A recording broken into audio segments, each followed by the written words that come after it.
This is a reading of The Miraculous Journey of Edward Tulane, Chapter 17.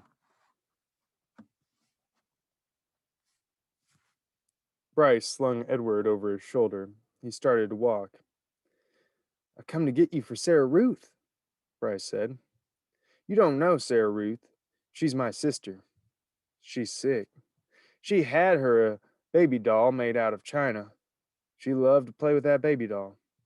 But he broke it. He broke it. He was drunk and stepped on that baby's head and smashed it into 100 million pieces. Them pieces was so small, I couldn't make them go back together. I couldn't. I tried and tried." At this point in his story, Bryce stopped walking and shook his head and wiped at his nose with the back of his hand. "Sarah Ruth ain't had nothing to play with since. He won't buy her nothing. He says she don't need nothing.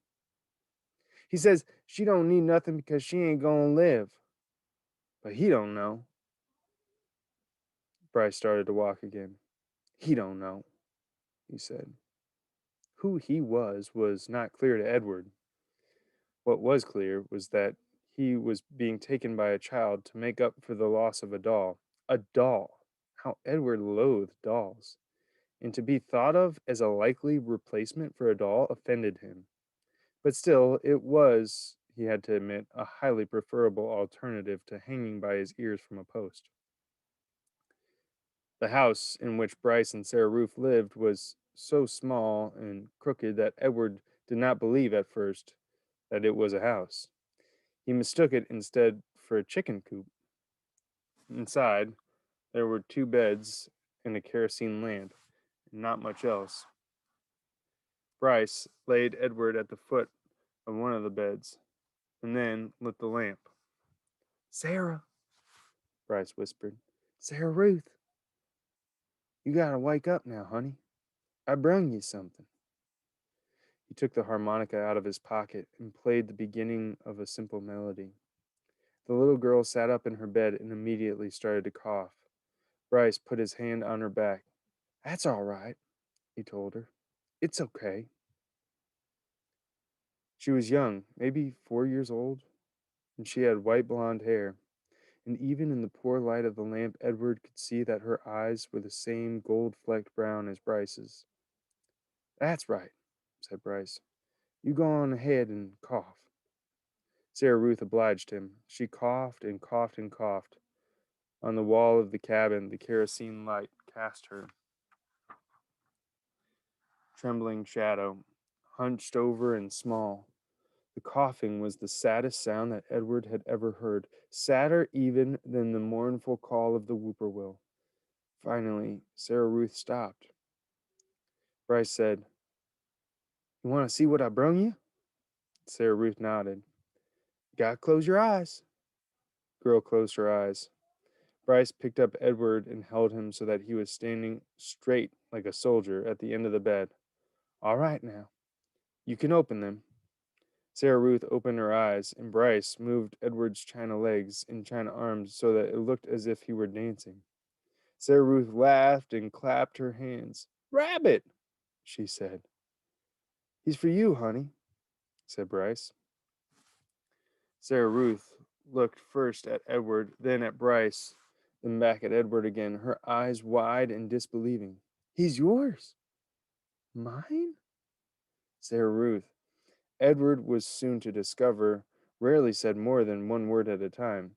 Words, at least several of them strung together, made her cough. She limited herself. She said only what needed to be said. "Yours," said Bryce. "I got 'em special for you." This knowledge provoked another fit of coughing in Sarah Ruth, and she hunched over again. When the fit was done, she uncurled herself and held out her arms.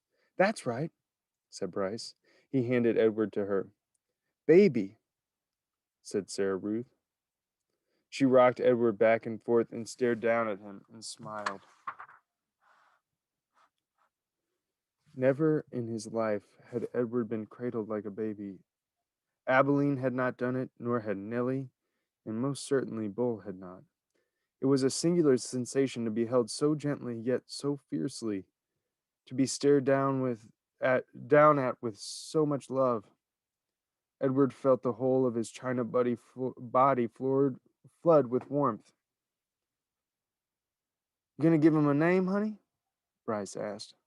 "Jangles," said Sarah Ruth without taking her eyes off Edward. "Jangles, huh? That's a good name. I like that name." Bryce patted Sarah Ruth on the head. She continued to stare down at Edward. "Hush," she said to Edward, as she rocked him back and forth. "From the minute I first seen him," said Bryce, "I knew he belonged to you. I said to myself, that rabbit is for Sarah Ruth for sure." "Jangles," murmured Sarah Ruth.